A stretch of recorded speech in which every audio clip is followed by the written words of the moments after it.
Ben, je me nomme Cyril Djouman. Voilà, à l'état civil, c'est mon nom.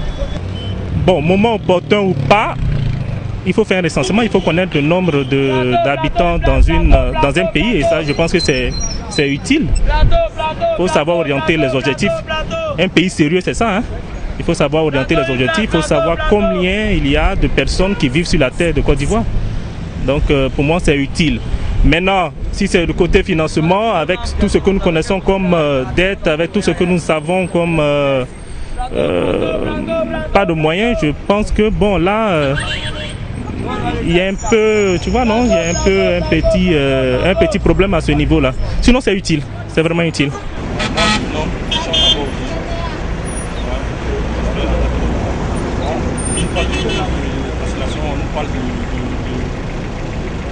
De recensement. En fait, le recensement ne peut pas se faire sans l'arrivée des autres.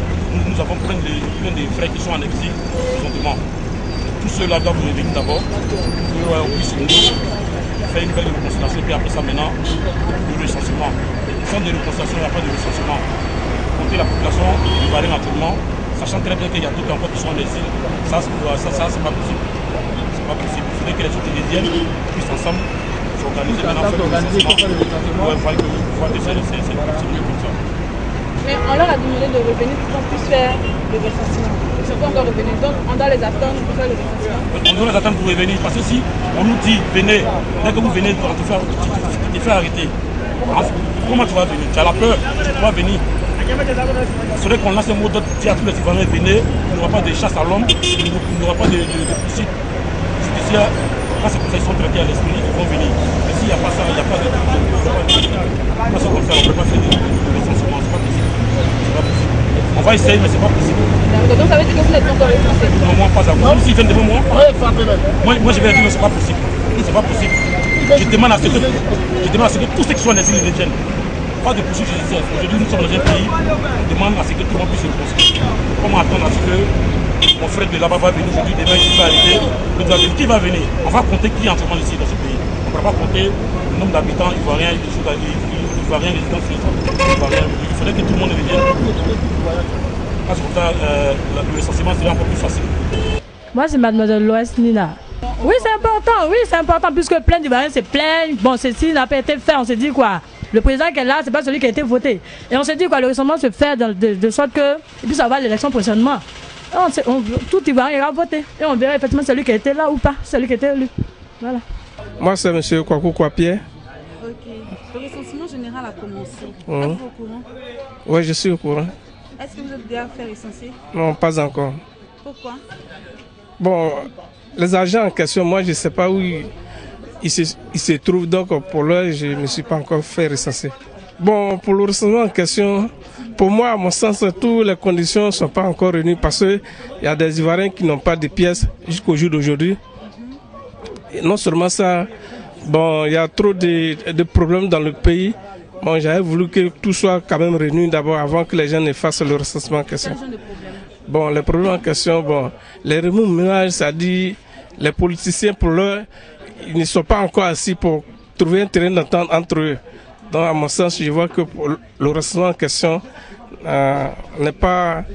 Les policiers ne sont pas encore assis pour bien voilà. Les personnes qui sont encore... soit encore dans l'ombre, c'est-à-dire soit en exil, tout ça là. Donc pour moi, bon, y a pas, le pays n'est pas encore totalement unifié. Donc vu tout cela, le moment n'est pas opportun pour faire un recensement. Bon, comme les policiers, pour le recensement en question, bon, c'est pas nous qui décidons, c'est les autorités qui décident.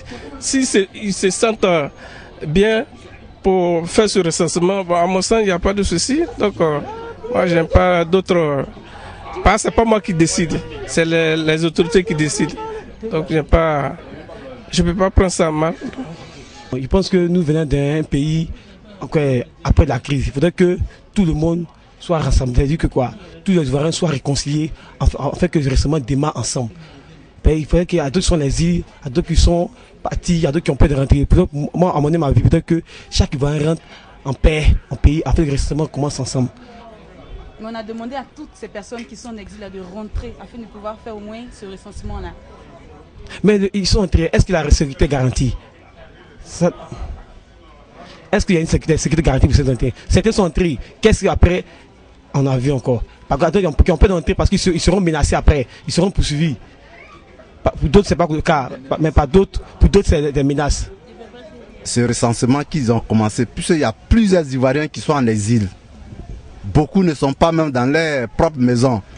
Tu vois, j'ai dit tout à l'heure que je viens de Diglo, Diokwe, à l'ouest. J'ai vu des maisons où ce n'est pas les propriétaires qui habitent dans cette maison, c'est les non-Ivoiriens qui habitent dans les maisons. Et je disais tout à l'heure que les Ivoiriens sont beaucoup vraiment en exil. Puisque moi je travaille pour Move, excusez-moi, je travaille pour une chose. Je vais au Ghana, au Togo, au Bénin, il y a plusieurs Ivoiriens qui sont en exil. Bon, je ne sais pas comment ils vont faire ces recensements. Comment ils vont faire? Ils ont dit qu'ils ont donné comme des 3 semaines pour... Ils ont commencé même. Mais ils ont donné 3 semaines pour le recensement. Voilà, et moi je vous dis que 3 semaines, vous allez voir, il y aura un blocage parce que ce n'est pas tous les Ivoiriens qui sont dans leur pays. Je ne sais pas qui même ils vont recenser. Voilà, c'est ce que j'ai dit tout à l'heure. Il y a plein des Ivoiriens qui sont en exil. D'autres sont même... il y a plein d'Ivoiriens qui sont en exil. Il y a plein de maisons qui sont occupées par tout ce que nous connaissons en Côte d'Ivoire ici, par les FSI, par là. Bon, je ne sais pas qui il faut recenser. Quand tu veux dire les autorités disent que ouais, c'est pas une liste électorale ou bien quoi, moi je trouve que vraiment il faut attendre à ce que vraiment ceux qui sont en exil rentrent en Côte d'Ivoire pour qu'on fasse le recensement des Ivoiriens. Mais on a demandé de rentrer, ils ne sont pas encore rentrés. Ah mais ils vont rentrer comment? Si tu vas rentrer et puis demain et puis on te met en prison. Si tu vas rentrer et puis demain on fait ce qu'ils pensent de toi. Les gars ont tout, la peur dans le ventre, ils ne peuvent pas rentrer. Moi je suis allé au Bénin, au Togo, je vois les Ivoiriens qui sont en exil là-bas, mais ils ne sont pas prêts à rentrer parce que dès que tu rentres, c'est la prison qui t'attend. Alors comment ils vont rentrer? Donc, même ils ne qu'à augmenter, mais pour dire qu'ils vont faire, d'ici 1 mois, ils vont finir avec... Je vais vous dire que ça ne pourra pas aller à quelque part. Parce qu'il y a plein d'Ivoiriens qui sont en exil. Donc ça ne pourra pas aller à quelque part. Ils n'ont qu'à attendre à ce que vraiment... C'est-à-dire qu'il faut que le gouvernement me pose des actes vraiment concrets pour que les Ivoiriens rentrent dans leur propre pays pour les recenser. Voilà, c'est ce que je pouvais vous dire. Je suis M. Cissé Vamissa. Monsieur Cissé, oui. Le recensement général de la population a commencé. Est-ce que vous êtes au courant? Oui, je suis bel et bien informé. Nous n'avons pas encore eu de leur visite en tout cas. Je pense qu'il est non seulement opportun, et à mon humble avis, ils sont même en retard, puisque c'est bientôt les élections. Je pense qu'il faut pouvoir recenser les Ivoiriens pour mieux organiser les prochaines échéances électorales à venir. Sachant qu'il y a des Ivoiriens qui sont encore en exil, est-ce que vous croyez que ça fait bien de faire le recensement? Il faut le faire avec ou sans eux. Un pays ne peut pas s'arrêter d'avancer parce que d'autres Ivoiriens sont encore à l'extérieur. Donc on fait avec ceux qui sont déjà sur place. Puis on essaie d'avancer comme on peut. Est-ce que vous pensez que c'est des résultats crédibles, des résultats fiables qui seront donnés après le recensement? Résultats fiables, je ne dirais pas oui, mais je dis au moins à 95%, on aura les Ivoiriens recensés en Côte d'Ivoire. Je me nomme Adon Kisedou Evel Donafin. Présentement, je dis que le temps n'est pas encore favorable parce qu'il y a beaucoup de personnes qui sont encore en exil. On a demandé à ces personnes de rejoindre le pays, de retourner au pays. Pour pouvoir faire ce recensement, vous nous dites que c'est bon qu'on venir. Est-ce qu'on est obligé de les attendre? Est-ce qu'on doit les attendre? On n'a pas obligé de l'attendre, mais pour pouvoir avoir une élection transparente et cohérente, il faudrait que tous soient au moins recensés. Si ces personnes ne sont pas là quand on fait le recensement, on peut avoir des résultats fiables, des résultats concrets? Oui, si possible. Effectivement, on peut avoir des résultats fiables et concrets, mais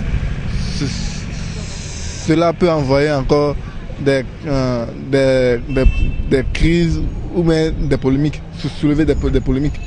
Donc il faut que ces personnes rentrent au pays pour que le recensement soit concret. Parce qu'il y a un grand nombre effectivement de personnes qui sont en exil. Vraiment qu'on ne peut pas négliger ça. Je m'appelle Nicole. Maman Nicole, oui. Le recensement général de la population a commencé. Est-ce que tu es au courant? Je ne suis pas au courant. Je ne sais pas s'il y a recensement. C'est le moment de compter les gens.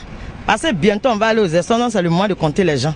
Mais tu sais qu'il y a des Ivoiriens qui sont encore en exil, qui sont encore dans d'autres pays. Et puis on dit non, on va nous compter ici. Ah, mais si, depuis on a dit de rentrer, s'ils ne veulent pas rentrer, non, nous on a commencé à nous compter. Ils sont là-bas, c'est pas ils se reprochent quelque chose qu'ils ne veulent pas venir. Si on a longtemps on a dit de venir, s'ils ne veulent pas venir, ils se sentent mieux là-bas. Donc ils vont faire, ils vont nous recenser. Nous on est d'accord pour ça. Oh, je suis M. Nyakwa Rémi, voilà, je suis à Yopougon. Le recensement général de la population a démarré. Est-ce que vous êtes au courant? On le lit un peu sur les journaux, on voit ça aussi à la télévision, mais on n'a pas encore vu les agents réellement sur le terrain, donc on attend.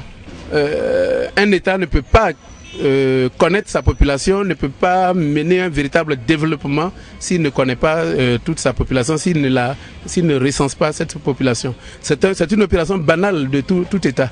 Voilà. Maintenant, sachant qu'il y a des Ivoiriens encore en exil, encore dans d'autres pays, est-ce que vous pensez que ce recensement-là peut se faire? Bon, j'ai appris comme ça qu'il y a quelques réserves par rapport à ceux-là, mais l'État a dit que ceux-là pouvaient toujours être recensés à partir de leur famille. Bon, je ne sais pas comment ça va se passer, mais je pense que l'État qui a lancé l'opération trouvera les moyens qu'il faut, tout ce qu'il faut pour que ça aboutisse. Voilà. Je voudrais vous informer ici et maintenant que plus de 60% de la population ivoirienne n'est pas enregistrée à l'état civil. Alors, qui est-ce qu'on recense? On va recenser dans la bouche. L'État de Côte d'Ivoire n'a pas pris les mesures idoines pour se donner un véritable état civil. Je vais donc profiter de votre antenne ici pour appeler les autorités ivoiriennes à s'intéresser davantage à l'état civil, à faire de l'état civil non une priorité. L'état civil n'est pas au niveau des priorités. L'état civil doit être une urgence nationale.